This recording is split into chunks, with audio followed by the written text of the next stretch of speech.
ರಾಜ್ಯ ಕಾಂಗ್ರೆಸ್ನಲ್ಲಿ ಸಂಪುಟ ಪುನಾರಚನೆ ವಿಚಾರ 2 ವರ್ಷದ ಬಳಿಕ ಅನುಕೂಲ ಮಾಡಿಕೊಡ್ತೇವೆ ಅಂದಿದ್ರು. ಇನ್ನೂ ಏನೂ ಆಗಿಲ್ಲ. ಹೀಗಾಗಿ ಹೈಕಮಾಂಡ್ ನಾಯಕರನ್ನ ಭೇಟಿ ಮಾಡ್ತೀವಿ ಅಂತ ಬೆಂಗಳೂರಿನಲ್ಲಿ ಶಾಸಕ ಪುಟ್ಟರಂಗ ಶೆಟ್ಟಿ ಹೇಳಿಕೆ ಕೊಟ್ಟಿದ್ದಾರೆ. 1 ವರ್ಷದ ಬಳಿಕ ಕೊಡೋದಾಗಿ ಸಿಎಂ ಹೇಳಿದ್ರು, ಆಗಿಲ್ಲ. ಸಚಿವ ಸ್ಥಾನ ಕೊಡೋದು ಬಿಡೋದು ಹೈಕಮಾಂಡ್ ಬಿಟ್ಟು ವಿಚಾರ. ಯಾರಿಗೆ ಕೊಡಬೇಕು ಅನ್ನೋದು ಹೈಕಮಾಂಡ್ಗೆ ಗೊತ್ತಿರುತ್ತೆ. ಅಶೋಕ್ ಪಟ್ಟಣ್ ಅವರು ಭೇಟಿಗೆ ಹೇಳಿದ್ದಾರೆ, ಹೋಗ್ತಾ ಇದ್ದೀವಿ ಅಂತ ಪುಟ್ಟರಂಗ ಶೆಟ್ಟಿ ಹೇಳಿದ್ದಾರೆ. ಮಂತ್ರಿ ಮಂಡಲ ರೀಚಾರ್ಜ್ ಮಾಡಿ ನಮ್ಗೆಲ್ಲ ಮಂತ್ರಿ ಕೊಡಿ ಅಂತ ಕೇಳಾಕೊಳ್ತೇವೆ. ಬಹಳ ತಡ ಆಯ್ತು ಅನ್ಸಲ್ಲ ಸರ್? ಈಗ್ಲೇ 2.5 ವರ್ಷದಲ್ಲಿ ಮಾಡ್ಬೇಕಾಗಿತ್ತು. ನನಗೆ ಅವರು 1 ವರ್ಷ ಆದ್ಮೇಲೆ ಕೊಡ್ತೀವಿ ಅಂತ ಮಾತು ಕೊಟ್ಟಿದ್ರು.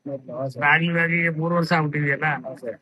ಈಗೆಲ್ಲ ನಾವೊಂದು 30-32 ಜನ ಹಿರಿಯ ಶಾಸಕರೆಲ್ಲ ಹೋಗಿ ಹೈಕಮಾಂಡ್ ಮನವಿ ಮಾಡಿ ಆದಷ್ಟು ಬೇಗನೆ ಉಳಿದ 2 ವರ್ಷಕ್ಕಾದ್ರು ನಮ್ಗೆ ಕೊಡಿ ಅಂತ ತಿಳಿಸ್ತಿದ್ದೆ. ಮೊದಲ ದಿವಸ ನಾವೆಲ್ಲ ಸೇರಿದ್ವಿ ಕ್ಲಬ್ನಲ್ಲಿ. ಸೇರಿ ಫಸ್ಟ್ ಸಿದ್ದರಾಮಯ್ಯ ಮತ್ತು ಡಿ.ಕೆ. ಶಿವಕುಮಾರ್ ಅಂದ್ರೆ ಮುಖ್ಯಮಂತ್ರಿ ಮತ್ತು ಉಪಮುಖ್ಯಮಂತ್ರಿ ಮನವಿ ಸಲ್ಲಿಸೋದು. ಅದಾದ್ಮೇಲೆ ನಾವು ಹೈಕಮಾಂಡ್ ಮನವಿ ಮಾಡೋದು ಅಂತ ಹೇಳಿದ್ವಿ. ಈಗ ಹೈಕಮಾಂಡ್ ಹೋಗ್ತಾ ಇದ್ವಿ. ರಾಹುಲ್ ಗಾಂಧಿ ಅಪಾಯಿಂಟ್ಮೆಂಟ್ ಕೊಟ್ಟಿದ್ದಾರೆ ಸರ್? ಸಿಕ್ಕಿದ್ಯಾ?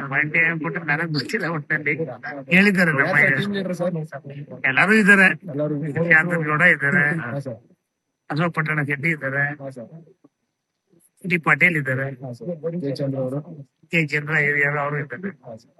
ಅಷ್ಟೇ ಮಂತ್ರಿ ಮಂಡಲ ರೀಚಾರ್ಜ್ ಮಾಡಿ ನಮ್ಗೆಲ್ಲ ಮಂತ್ರಿ ಕೊಡಿ ಅಂತ ಕೇಳಾಕೊಳ್ತೇವೆ.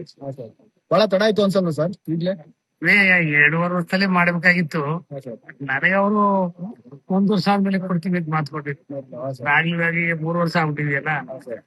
ಈಗೆಲ್ಲ ನಾವೊಂದು 30-32 ಜನ ಹಿರಿಯ ಶಾಸಕರೆಲ್ಲ ಹೋಗಿ ಹೈಕಮಾಂಡ್ ಮನವಿ ಮಾಡಿ ಆದಷ್ಟು ಬೇಗನೆ ಉಳಿದ 2 ವರ್ಷಕ್ಕಾದ್ರು ನಮ್ಗೆ ಕೊಡಿ ಅಂತ ತಿಳಿಸ್ತಿದ್ದೆ.